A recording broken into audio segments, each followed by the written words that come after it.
Sony is ruining the PlayStation brand one idea at a time, and at this point when it comes to live service, Destiny's whole saga effectively imploding in the future of AAA gaming, this is a mess, guys. If there was ever a moment where the gaming industry, especially Sony, should have stopped, looked in the mirror, and admitted it had completely lost the plot, yeah, it would probably be right now. Because Sony has confirmed, despite major losses, that they're doubling down on the same problems that cost them so much already. Look at this from WCCFtech.com. PlayStation will continue to push live service games. Like, if there was ever a headline that made me want to yell and throw something, it's this. Like, look, okay, I've been playing PlayStation games my whole life. I have every console they've made, every handheld, all of that. I know this system and their games, okay? But honestly, the way that Sony has this raging hard-on for live service games, guys, it's causing me to second-guess everything I know about them. So we had this interview, it's Famitsu Magazine, speaking to Hideaki Nishino, that's the CEO of Sony Computer Entertainment. He confirms, as he says here, "We believe that live service games are content that attracts users on a global level. So we want to continue to revitalize the market through both first-party and third-party content," he said more. "We are not only focusing on promoting new releases, but also considering what we can do with older titles in the medium to long term. Also, this year we are planning to release our own live service title, Marvin Token Fighting Souls, and we hope everyone will enjoy it." Nishino then finishes with this. "With live service games, it's important to continuously provide something. The genre itself is relatively new, and I think many people are trying various things, so we also want to continue to take on challenges within that context." This is baffling to hear for so many reasons, because as we all know, Sony hasn't had a good track record with live service offerings, and that's putting it lightly. Sure, yes, okay, Helldivers 2 did very, very well, but Helldivers 2 was lightning in a bottle. It's not something you can just reasonably replicate across multiple genres. If it was, then Sony would have like 10 Helldivers-like games firing on all cylinders, which they don't have right now. We know live service games also tend to have their time, right, where they make the majority of their money and they sort of peter on afterwards. I mean, Helldivers 2 is still going, but even games like Arc Raiders, for example, not owned by Sony, I know that. But even then, Arc Raiders is also bleeding players, Helldivers is also, and like, it just keeps happening, right? I think it's time to maybe stop and say, well, the whole live service thing, it can work. The problem is that for every one game that might work for, I don't know, a year or two maybe at best, there's like 20 of them that are getting developed, they're going to implode into nothingness. Nishino, that Sony CEO, did confirm going forward that any multiplayer and live service game made by Sony will be on PC as well, because obviously they need to cast that net as wide as humanly possible, like it's Lizzo itself. However, in terms of single player games, they'll be locking those to Sony's ecosystem only. So Intergalactic, I guess God of War, Laufey, and beyond, yeah, those will be PS5 exclusives. Hooray, I guess. But Nishino also teases the future of Sony PlayStation, where he said this: "It's natural for people's lifestyles to change, and within that context, I think the meaning of games as a form of entertainment and the time spent playing games will also change. The important thing is how we respond to these newly emerging needs." He continues, "In the future, I think we can create something interesting by utilizing technologies that can be used in various forms and locations to develop new game console experiences." Nishino said more, "PlayStation is strongly associated with playing on a living room TV, but we plan to release monitors and speakers that can be played comfortably in other locations as well. The PlayStation Portal was developed as part of this effort. We want to continue thinking and challenging ourselves to provide game experiences that suit increasingly diverse lifestyles." There it is. I said this in my previous video as well, but this all but confirms that Sony is definitely developing some sort of Nintendo Switch 2-like hybrid console when it comes to the future, maybe PlayStation 6. My only question is, will Sony have the traditional standard PS6 console that is obviously meant to be in your living room, then a separate handheld device that can then play those games free of the TV screen? Or are they just going to combine them like Nintendo does? In my opinion, and I know this is me speaking in wishes, I would probably rather have a standard PS6 be a console that is built completely from the ground up to just play games in your living room or desk via a TV screen or monitor, like we already have obviously, and then Sony could invest in a handheld device like a Steam Deck variant for PlayStation that can also play those games on the go too. But I wouldn't want Sony to sacrifice what already works for them, but either way, I guess we'll see what they do here. However, it's bizarre to double down on live service as a core pillar of Sony's future when they're also teasing some sort of Switch 2-like handheld device in their future, because that kind of goes at odds, doesn't it? Since obviously live service games are always online, and you can't exactly play those games on a handheld if you're on the bus or the plane or wherever else. It just makes a weird disconnect there, but either either way, Sony doubling down on live service games has me very worried, because it feels like they're dumping this problem onto all of us, as if we need to deal with this too. When all most of us want is cool single-player games, personally, I would rather Sony invest more into smaller games that cost less to buy and also to develop. I think a bunch of $40 to $50 standalone single-player games from Sony, either via first or third-party developers, would actually be a slam dunk win. Astrobot, for example, is a great example of this. That game won Game of the Year. It was $50 Canadian at release, and as seen here from Games.gg, Astrobot has since sold over 4 million copies on PS5. It's generated over $250 million in revenue for Sony. It was made by Team Asobi, which is something like 60 or so developers at that one studio. This, in my opinion, is the future of what I want from PlayStation. Games that are fun, creative, and engaging, that don't cost a ton of money to both make or buy, yet they're cool and engaging to play. I would honestly love a smaller scale game like a new Infamous or even a Killzone that was around this price than, say, waiting 7 whole years for every single game that Naughty Dog wants to make, pretty much. And remember, since Sony owns Astrobot, that $250 million in revenue, that's theirs to keep. There's no platform cut at all there. They just keep everything. It's such a slam dunk win-win. It's actually a Nintendo-like move when you think about it, right? Because unlike Sony, Nintendo isn't really doing live service the same way other companies are. Instead, they're doubling down on single-player offerings. Pathetically, the Switch 2 has more exclusive games in its first year of release than the PS5 has had in 6 years so far. All because Sony keeps pushing for this live service nonsense future that most of us couldn't care less about. I would love a $40 Sony game about Sly Cooper or a $50 Jak and Daxter game again. I would buy up a new Ratchet and Clank if it was like $50 and 15 hours long or something, but that 15 hours was glorious, pure Ratchet and Clank goodness. You kidding me? That would be awesome, dude. But no, instead the future of Sony right now is we're going to greenlight a ton of live service games over single player ones. Then we're going to cancel most of them, wasting generational money and talent in the process. Then we're going to shut down studios like Bluepoint, cancel Last of Us Factions, which actually would have made you morons money. Then think that Concord was your future when it wasn't, and now Destiny 2 of all things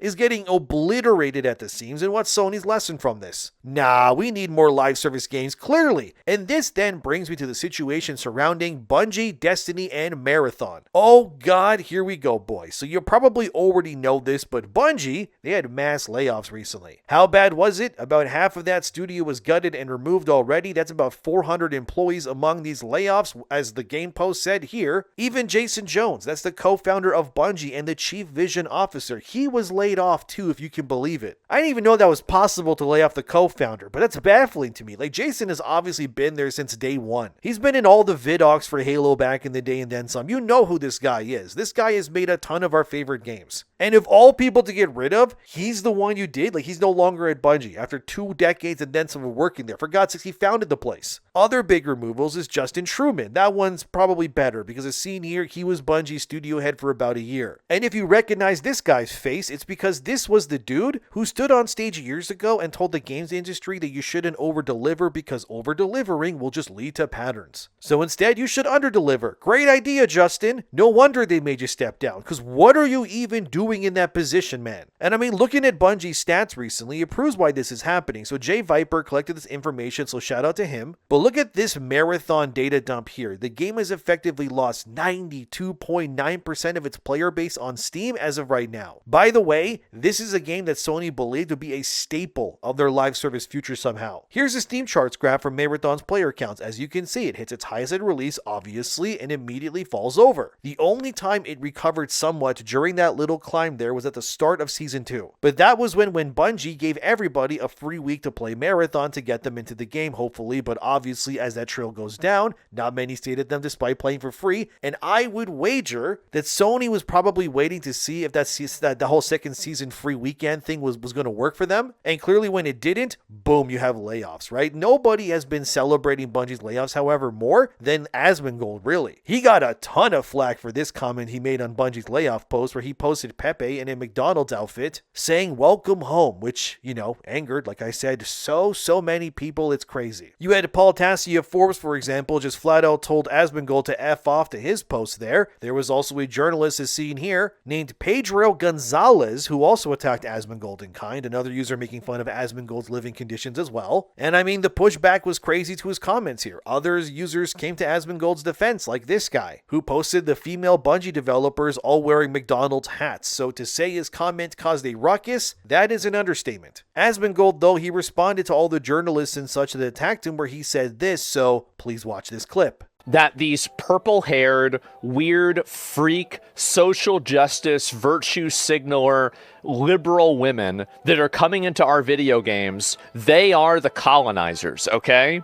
They are the conquistadors. We are the native people of video games. We are the chuds. We have been here for the entirety of video games, and they are coming in like a colonizer, and they're trying to change our games. And I don't like it. I don't like it at all. And thank God we're getting rid of them. The chud, somebody said in chat, the chud reconquista. I like that. That sounds good. And every single one of these companies that gets shut down, that fails, and that stumbles, I think we want to rub their face in it as much as possible and make it so obvious that this culture and this environment that they've created is toxic to making money, and it will result in absolute failure.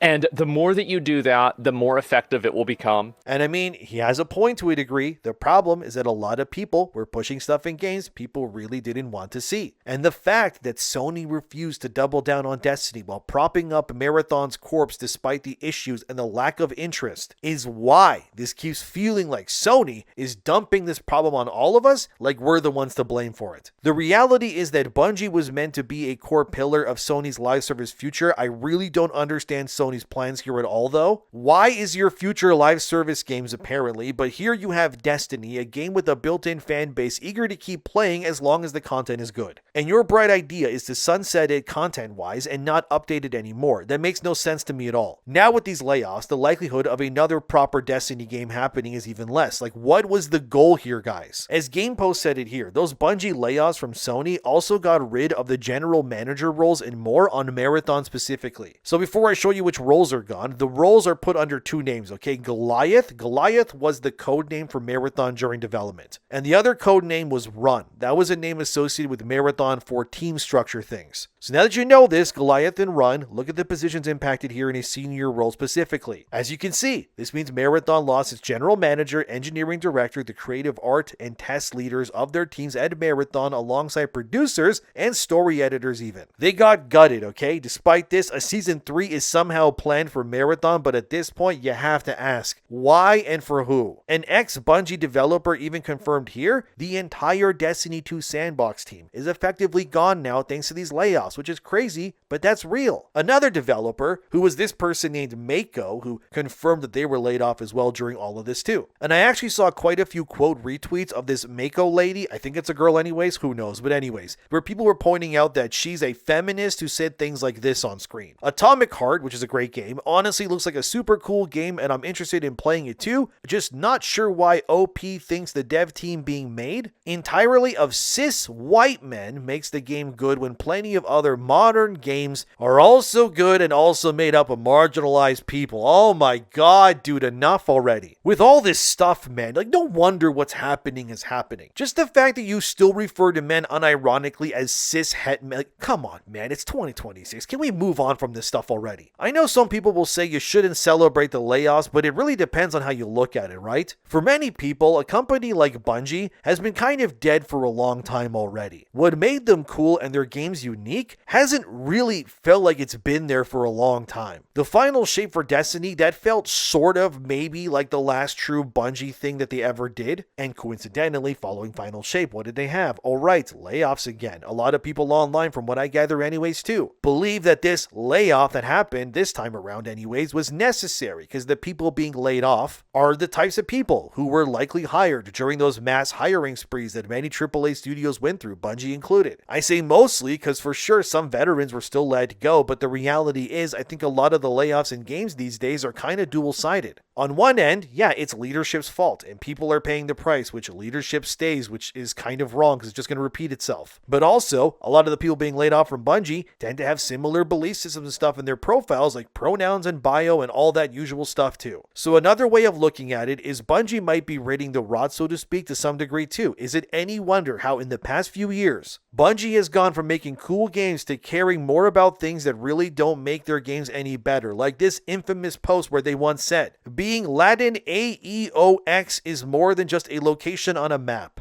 Just as being Hispanic is more than the language we might speak, we are proud to introduce our newest idea, Latin at Bungie. Like, why is this even a thing that exists at your company? This is sort of thing is only here really to create spaces between the developers and form sub-communities within what should be a singular group. Or these infamous emblems and banners that Bungie unironically gave out to players on screen here for Destiny 2. Again, this stuff was rampant everywhere. Why do you need these in games exactly? Realistically, in a world like Destiny and where these Guardians operate within, things like being Latinx or Latinx, whatever that means or how you say it, or these emblems, they wouldn't even exist in that world anyways. The Guardians and Vanguards would only care about survival and ensuring the last bastion of humanity was safe. They wouldn't have real-world symbols and nonsense in that world. They wouldn't have time to worry about pronouns in bio or banners or anything like that. They're worried about food and staying alive. This is what we're talking about when people say they are happy with layoffs when they do happen. I'm not saying I'm here shouting Yahoo myself, okay? This is more of a somber feeling for me, because I know for sure that none of this needed to happen the way that it did. But because these game studios refuse to separate escapism from their little bubbles that they live in, what happens ends up happening. Again, why does Bungie, or any other studio for that matter, think that it's okay to segregate their own staff based on their identities or who they like in the sack? Isn't the whole point of being a studio is that you're all supposed to see each other as developers and not as I'm white, I'm black, I'm Asian, or whatever else? It doesn't matter. None of this stuff matters. When Halo was made by Bungie, it was, as that Mako girl who got laid off would say,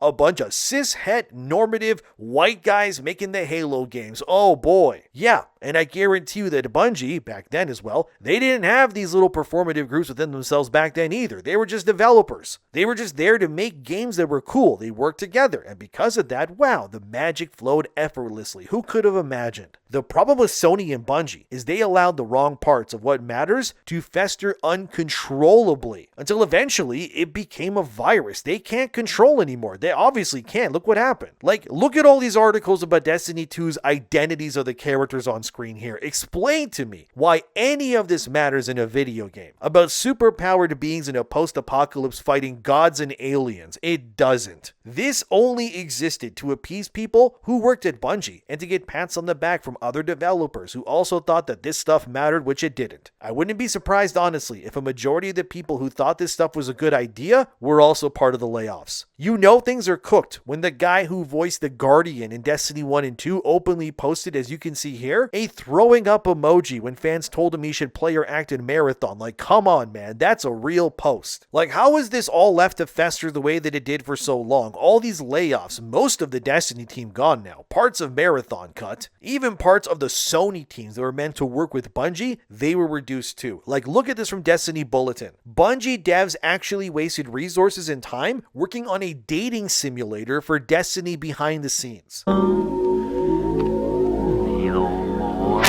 A dating simulator, guys. No wonder the layoffs happened when stuff like this was being made internally, wasting resources. Even Destin Legary, who used to work at IGN, said this about Sony and Bungie, which seems suspicious too, but let me read it for you. Bungie's Sony deal closed July 15, 2022. The warn notice says employees' last day is July 9th, 2026. 6 days before the 4-year anniversary, if any acquisition-related stock or retention grants were set to vest on the 15th, Sony may have cut people just before their final payout. Honestly, at this point, I wouldn't even be surprised if any of that was actually true. Because you had other stuff too, right? Look at this. Oh wow, the White House made fun of Bungie during their layoffs, where they showed an image here of the president with an American flag saying, "Eyes up, Guardians." Of course, PC Gamer wasn't happy about this, as seen here. They called that post by the White House as sociopathic. Like, also, here's a Sonic the Hedgehog profile picture ex-Bungie developer confirming that they got laid off too. And look at that. To no one's surprise, I'm blocked already. Like, this is what I mean, man. No wonder this happened to you guys the way that it did. Why am I blocked by a Bungie developer, or an X1, I guess? And all I've done is play the games and give you guys actual constructive criticism and keep your lights on. Like, this is what I mean. This is why your industry's on fire. Let me guess. I'm blocked because what? They don't agree with me on something ideology-based? Was that the reason why? Well, I guess it doesn't matter either way, right? If this guy, girl, I don't know, who cares? They're not working at Bungie anyways anymore. Like, these people, like, they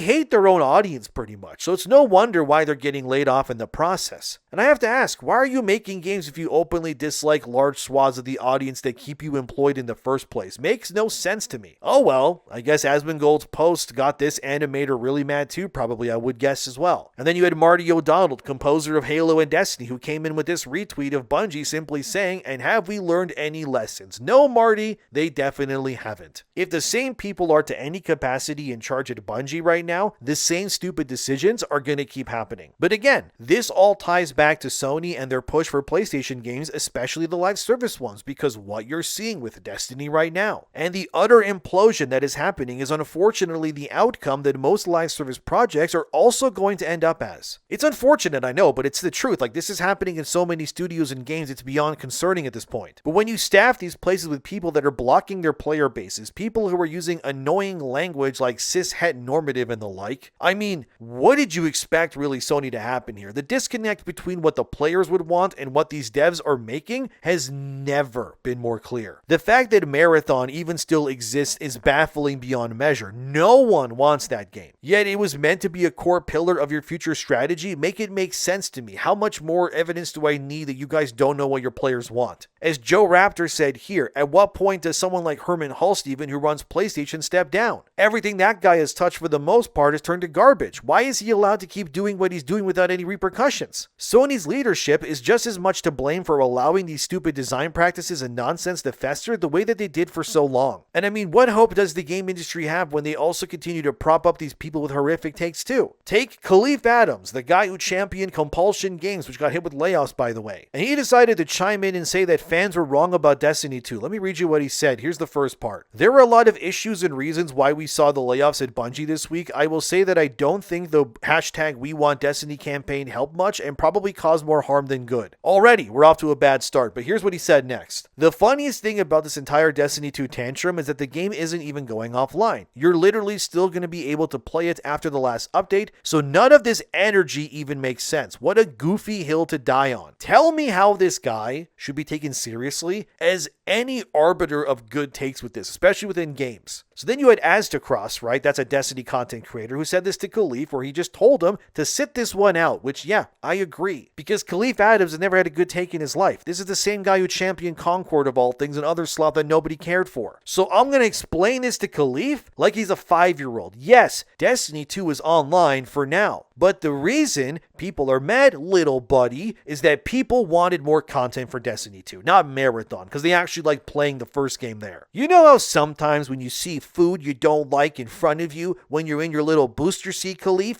and you don't like it because, you want that other food instead, don't you, little buddy? Well, it's kind of like that, but for a video game. Does that make sense, Khalif? Did I explain it in a way that your brain would understand correctly? I think this user who bodied Khalif said it best. Are you slow? And Khalif said, I like to take my time. So yes.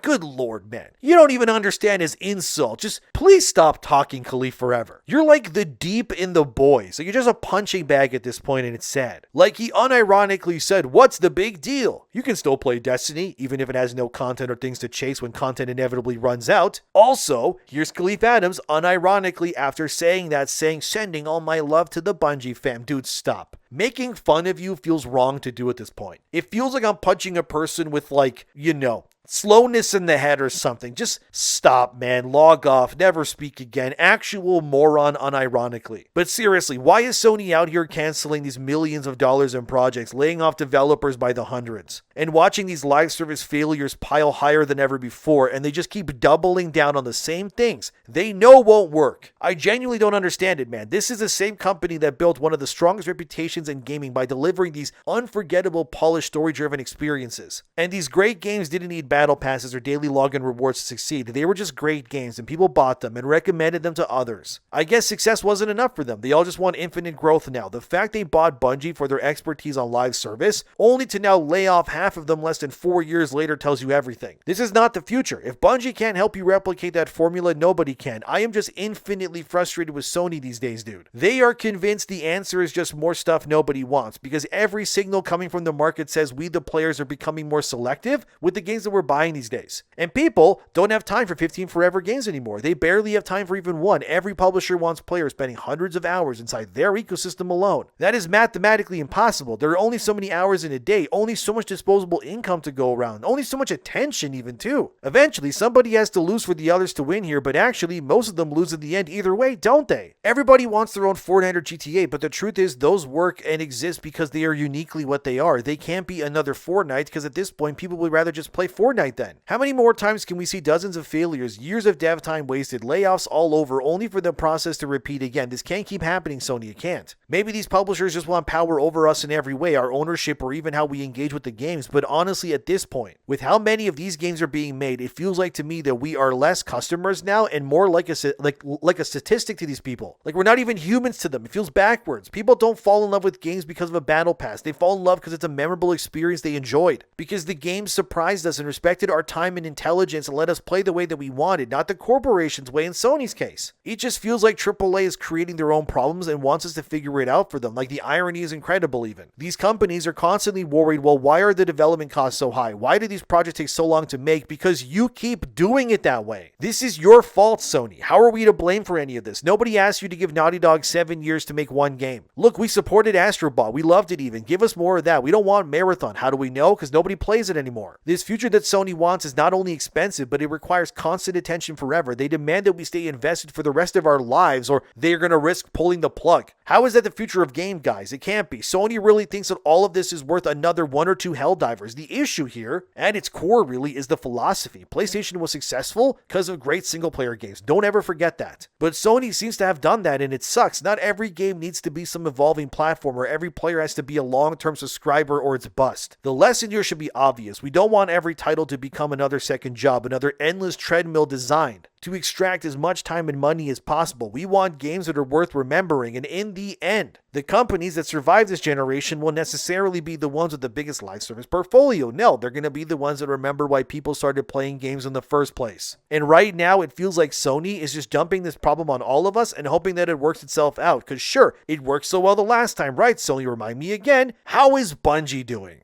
Figure yourselves out, Sony, before it's too late.